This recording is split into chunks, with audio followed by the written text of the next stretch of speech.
Dana Hamilton, and I'm from Lexington, North Carolina. So growing up, went through like a lot of domestic violence. At 7, I lost my father. He was an alcoholic / addict. He had an accident and took his last physical breath in my arms at 7. My father was very abusive, very physically abusive, not sexually. So he abused me, my mother, like just traumatically. I mean, holding a gun to my mom's head, knife to her throat, things like that. And then after he passed away, it seemed like every couple of years I went through another traumatic event based on decisions that, my mother made, about whoever she was dating at the time or whatever. Or in one of the instances, it was a babysitter sexually abused me like 2 years after that. And then it continued on a couple years after that. I was abused again in the church. So a deacon sexually abused me within the church when I was probably around 14, 15 years old. So even with that, you would have felt like, okay, I'm done with God. I'm not going to even, participate in this whole God thing. A couple years later, I was raped. Just a lot of like sexual abuse on top of the domestic violence growing up. And then my mom remarried in my later teens to another man that was also very like physically abusive. Pretty much my whole upbringing was some type of abuse, like physical or sexual or, in all those ways too. It just kind of plays into how you're going to see yourself. And a lot of people struggle with that. They struggle with like who am I? What am I going to do when you're grown and you're still looking back at those things and you haven't worked through those things? It's hard. For me, it was really hard. I think that's why I sought the church. I was like, trying to figure out who I was, trying to heal from some of that trauma. Then when you come into the church and the church is being almost as traumatic as everybody else you've seen in your life, you're like, what the heck? You know what I mean? Here I am trusting a particular church, spending time with people within the church. And there was a deacon that I looked up to a lot, kind of as a father figure, because I really never had a true father. And at that time, still didn't understand who God was as my father. So the deacon took advantage of it, So here I am looking up to him, thinking he's like the best thing since sliced bread. And then we end up in the woods together at a park, and definitely he lost all of my respect at that point. And, I held that in, kept that in for a long time. And then when I did go to leaders within the church at 14, 15 years old, they looked at me like I was crazy and they didn't do anything about it. So even after that, I took a year or two off, from like the whole like God experience. But then it's like God kept calling me back. Like, no, that's not me, Dana. Like, don't, you have to continue to press forward. And, I found myself in like different churches after that. Most of them were charismatic or non-denominational or whatnot. I had never been brought up in anything else. So that was the first thing I experienced. So that's kind of just what I kept gravitating toward. But everyone was the same, like, boxes for days. If you don't fit this, then you can't come here. Or if you don't fit that, you can't even join here. Or you can join here and we accept you, but you can't sing here. Like, so there's all these limitations that I know God doesn't put on us. And I had to figure that out for myself. So I ventured out of the church, pretty much said, screw it. I'm out, and left the quote unquote church. Really realized that the church really didn't know who they were.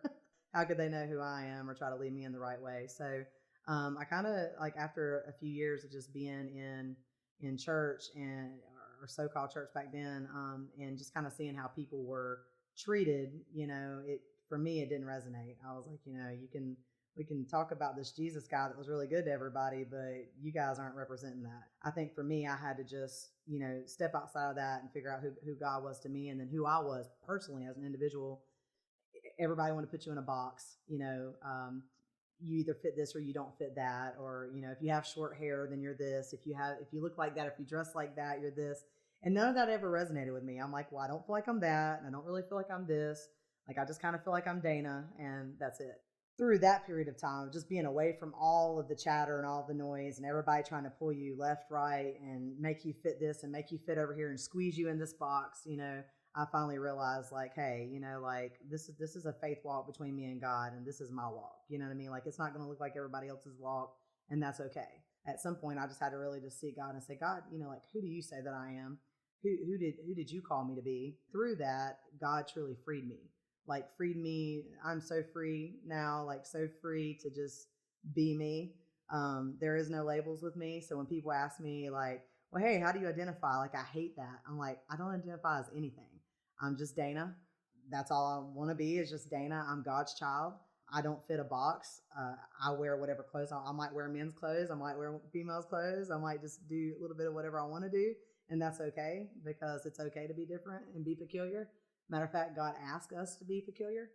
Now I try to take that same freedom that God's given me and not just pass that on to other people like me, but to people that are not like me. You know what I mean? And I think a lot of people have kind of started adopting a little bit of that culture, that the people that I'm kind of involved with around me. So I run the You Matter Too movement.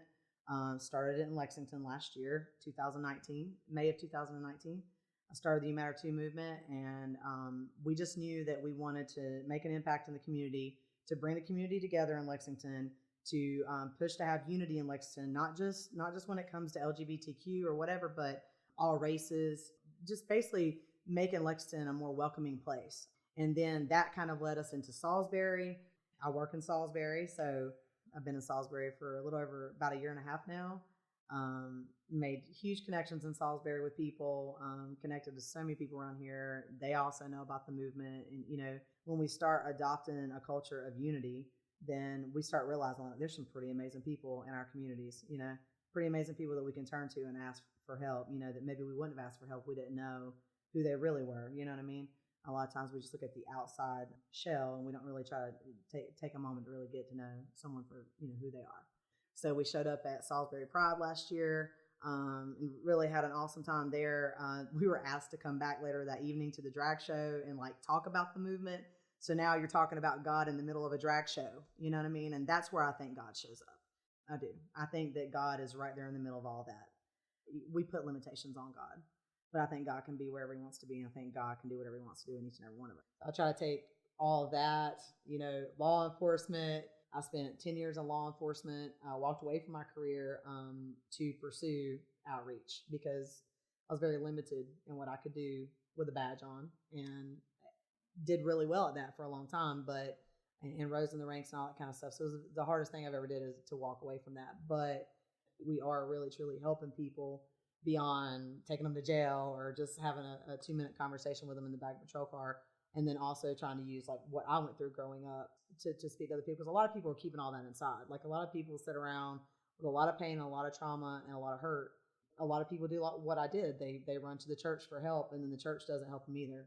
The church makes them feel sometimes more broken than they were before they got there. When you've lived your whole life, seriously, just trying to navigate your faith and trying to navigate people and how people are treated and all this kind of stuff, it becomes more of a mission. It's not about yourself, It's really not. Here's My Story is funded in part by the Z. Smith Reynolds Foundation. To share your story, please contact Rowan-Cabarrus Community College by emailing here'smystory@rccc.edu.